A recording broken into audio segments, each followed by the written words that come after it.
ప్రపంచవ్యాప్తంగా కోట్లాది మంది విశ్వాసుల హృదయాల్లో చిరస్థాయిగా నిలిచిపోయిన మహోన్నత పునీతులలో పాదువా నగరానికి చెందిన పునీత అంథోనీ గారు అగ్రగణ్యులు. సాధారణంగా ఆయనను భౌతికంగా కోల్పోయిన వస్తువులను వెతికిపెట్టే ప్రార్థనా మధ్యవర్తిగా మాత్రమే చాలామంది గుర్తించుకుంటారు. అయితే ఆయన వ్యక్తిత్వం, ఆధ్యాత్మిక లోతు అంతకంటే ఎంతో విశాలమైనది. ఆయన ఒక అసాధారణమైన ప్రసంగికుడు, లోతైన వేదాంతవేత్త, సామాజిక న్యాయ పోరాట యోధుడు మరియు పాషండ్ల పాలిట స్తుతి, హామర్ ఆఫ్ హెరెటిక్స్. ఆయన జీవిత విధానం ప్రతి క్రైస్తవుడు మరియు దైవ సేవకుడు ఎలా జీవించాలో స్పష్టంగా తెలిపే ఒక అద్భుతమైన నమూనా. ప్రాపంచిక కష్టసుఖాలను స్థిరమైన ధైర్యంతో ఎదుర్కోవడము, నిస్వార్థముగా ప్రేమించడము, శత్రువులను క్షమించడము, ఇతరుల అవసరాల పట్ల తీవ్రమైన శ్రద్ధ వహించడము, సంక్షోభాలను శాంతంగా ఎదుర్కోవడము మరియు అన్నిటికంటే ముఖ్యముగా దేవునిపై సంపూర్ణ విశ్వాసముతో ఆధారపడడం. పునీత అంథోనీ గారు క్రీస్తు శకం 1195 సంవత్సరంలో పోర్చుగల్ దేశపు రాజధాని నగరమైన లిస్బన్లో జన్మించారు. ఆయన తల్లిదండ్రులు జ్ఞానస్థానం ముందు పెట్టినటువంటి పేరు ఫెర్నాండో మార్టిన్స్ దే బుల్హౌస్. ఆయన తల్లిదండ్రులు మార్టిన్ మరియు మేరీ బుల్హౌమ్. ఆ నగరంలో ఒక అత్యంత ఉన్నతమైన, ప్రతిష్టాత్మకమైన మరియు సంపన్నమైన కుటుంబానికి చెందినవారు. పుట్టుకతోనే ఉన్నత కుటుంబం నేపథ్యం, సమృద్ధిగా సంపదలు ఉన్నప్పటికీ యువ ఫెర్నాండో ప్రాపంచిక సుఖాలపైన, ఆడంబరాలపైన ఏమాత్రం ఆసక్తి చూపలేదు. దేవునిపైన ఆయన హృదయము నిరంతరం ఆకర్షిస్తూ ఉండేది. తన 15వ ఏటనే ఫెర్నాండో ప్రాపంచిక ఆకర్షణలను విడనాడి దేవుని పిలుపును ప్రగాఢంగా గ్రహించారు.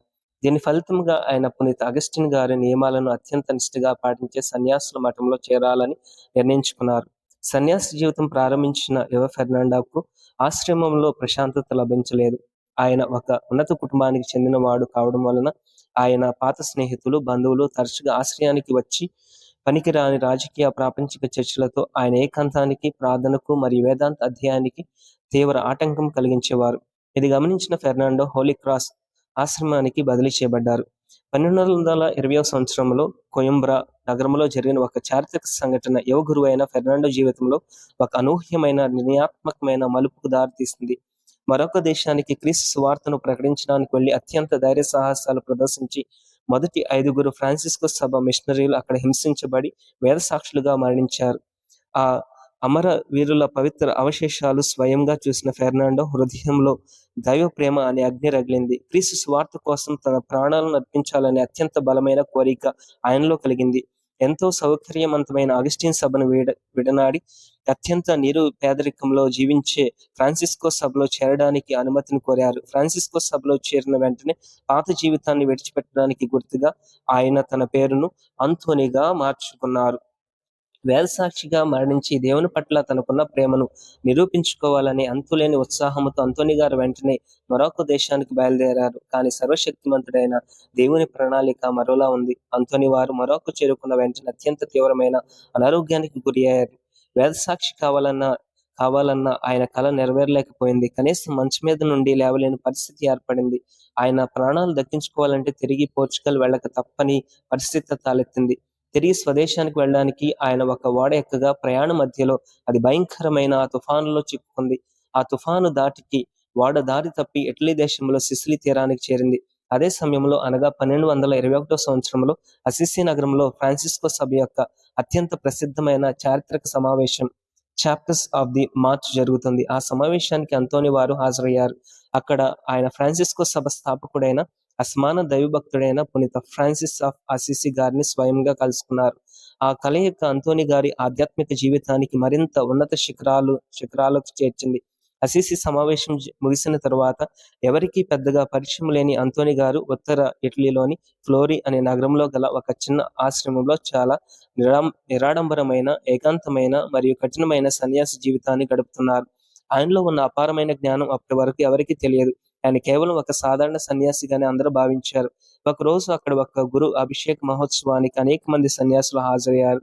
ఆ ఉత్సవంలో ప్రధాన ప్రసంగం చేయడానికి నియమించబడిన ప్రసంగికుడు రాలేదు. అక్కడున్న వారెవరికి ప్రసంగించడానికి తగిన సిద్ధబాటు లేదు. అప్పుడు పై అధికారులు విధేయతకు మారుపేరైన అంథోనీ గారిని ఆకస్మికంగా పిలిచి పరిశుద్ధాత్మ ఆయనకు ఏది ప్రేరేపిస్తే అది ప్రసంగించమని ఆదేశించారు. ఎవరికీ తెలియని ఆ సాధారణ సన్యాసి వేదికకెక్కి నోరు తెరవగానే అక్షరాల పరిశుద్ధాత్మ ఆయన ద్వారా మాట్లాడడం ప్రారంభించింది. ఆయన నోటి నుండి వెలువడిన దైవిక వాక్కులు, అద్భుతమైన వాగ్ధాటి మరియు లోతైన వేదాంత పరిజ్ఞానం అక్కడ అధికారులను, వేదాంత పండితులను మరియు సాధారణ విశ్వాసులను తీవ్రంగా ఆశ్చర్యచకితులను చేశాయి. పునీత్ అంతోని గారు కథోలిక విశ్వాస రక్షణకు ఒక బలమైన ఆయుధంగా మారారు.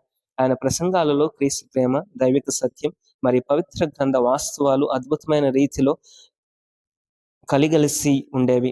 దారి తప్పిన వేలాది మంది ప్రజలను ఆయన తన అద్భుతమైన వాగ్దాటి ద్వారా తిరిగి కథోలిక శ్రీసభ విశ్వాసంలోనికి తీసుకొచ్చారు.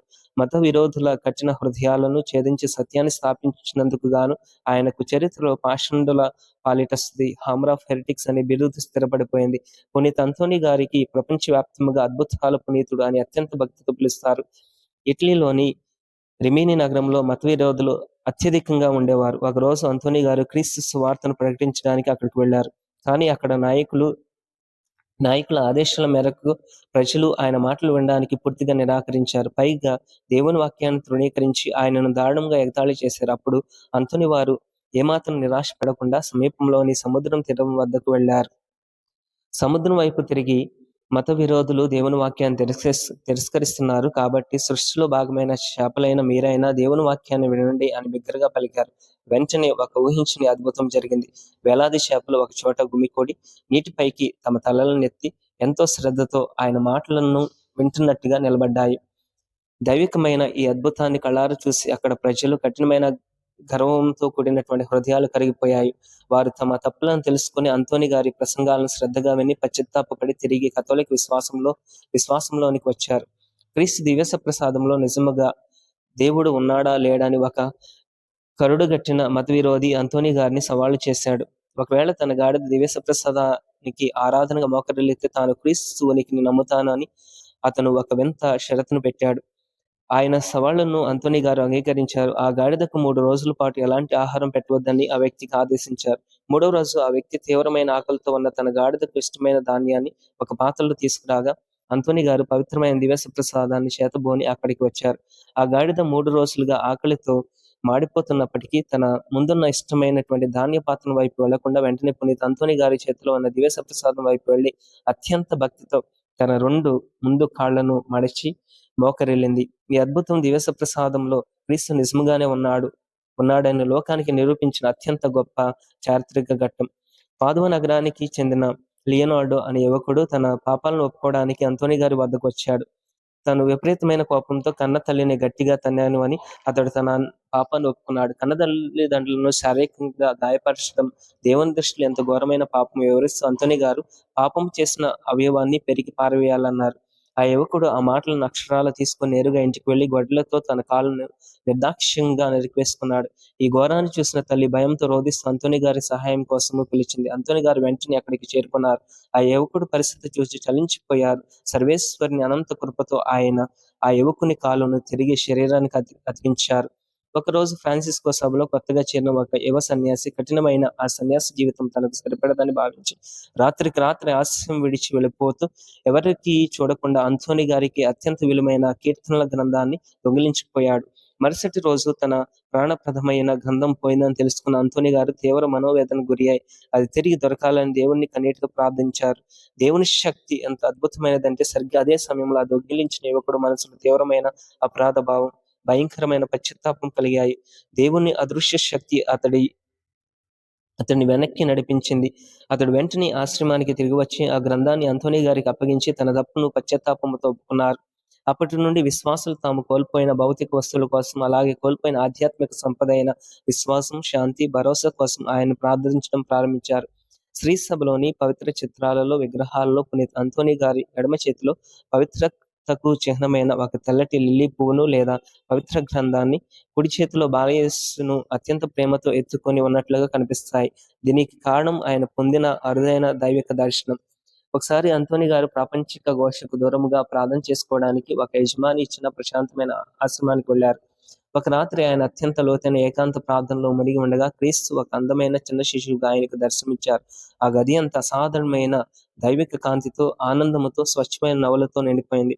అంతోని గారు ఆ దైవ శిశువును తన చేతుల్లోకి తీసుకుని లాలించారు. ఆ గదిలో వస్తున్న కాంతిని దూరం నుంచి చూసిన ఆశ్రమ యజమాని ఏదో జరుగుతుందని భావించి లోపలికి తొంగి చూడగా అంతోని గారు సాక్షాత్తు బాలయేసుని ఎత్తుకొని ఉండడం కళ్ళారా చూశారు. ఆ దైవిక దర్శనం ముగిసిన తరువాత యజమాని అంతోని గారి పాదాలపై పడి భక్తితో నమస్కరించారు. పోర్చుగల్లోని లిస్బన్లో పరిసియో అనే బాలుడు తన తల్లిదండ్రులకు చెప్పకుండా స్నేహితులతో కలిసి సముద్రంలో పడవ ప్రయాణానికి వెళ్ళాడు. అకస్మాత్తుగా వచ్చిన భయంకరమైన తుఫాను వలన పడవ మునిగిపోయి మిగతా పిల్లలు ఎదుకుంటూ బయటికి పడిన ఆ బాలుడు మరణించాడు. పాదువాలోని యురేలియా అనే చిన్నారి కట్టెలు ఏరుకోవడానికి వెళ్లి ప్రమాదవశాత్తు మరణించింది. ఈ 2 విషాద సందర్భాలలోనూ పునీత్ అంతోని గారి ప్రగాఢమైన ప్రార్థనల వలన ఆ పిల్లలు తిరిగి ప్రాణాలతో లేచారు. ఆయన మరణాంతరము ఆయన సమాధి వద్ద ఎన్నో లెక్కలేనన్ని అద్భుతాలు జరిగాయి.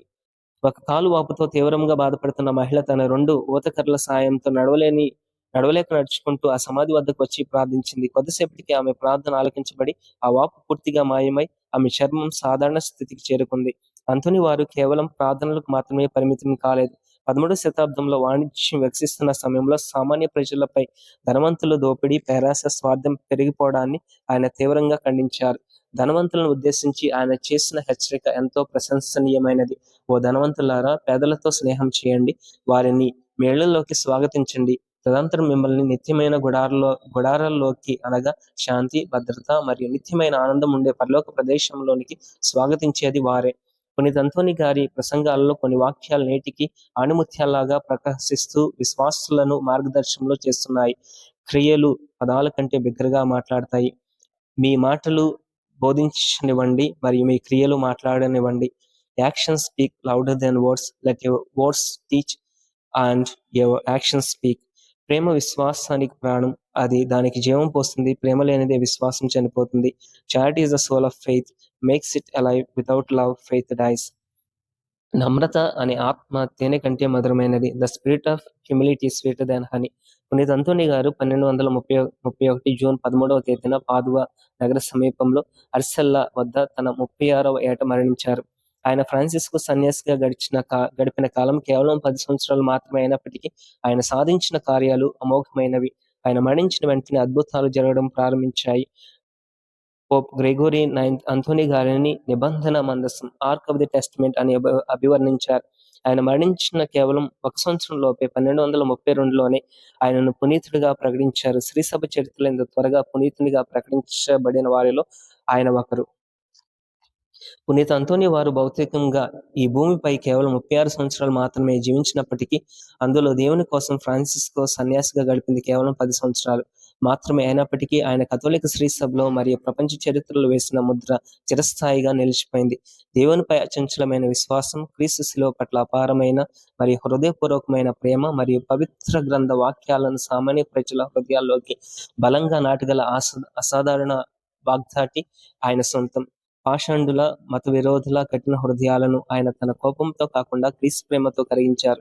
కేవలం భౌతికంగా కోల్పోయిన వస్తువులనే కాకుండా పాపపు ఊబిలో కూరుకుపోయిన, దేవునికి దూరమైన, దేవునిని కోల్పోయిన ఎంతో ఆత్మలను తిరిగి వెతికి దేవుని వడికి అప్పగించిన మహోన్నతులు పునీత్ అంతోని గారు. 100 సంవత్సరాలు గడిచిన పాదువా అంతోని వాక్కులు, ఆయన దైవిక అద్భుతాలు, ఆయన చేసిన ప్రార్థనలు కోట్లాది విశ్వాసుల హృదయాల్లో శాశ్వతముగా నిలిచిపోయాయి. ఆ పవిత్ర జ్ఞాపకాలు వారిని నిరంతరం దేవుని సత్యంలోనికి, సత్యంతో కూడిన ప్రేమ వైపు మరియు అంతిమముగా దేవుని నిత్య జీవం వైపు నడిపిస్తూనే ఉంటాయి.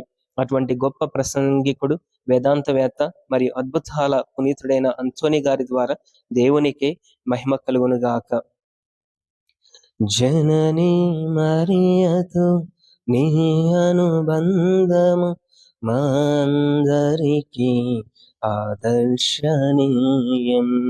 నీ బోధనలే మా వేదనలో ఊరటనిచ్చే ఆపన్నహస్తం.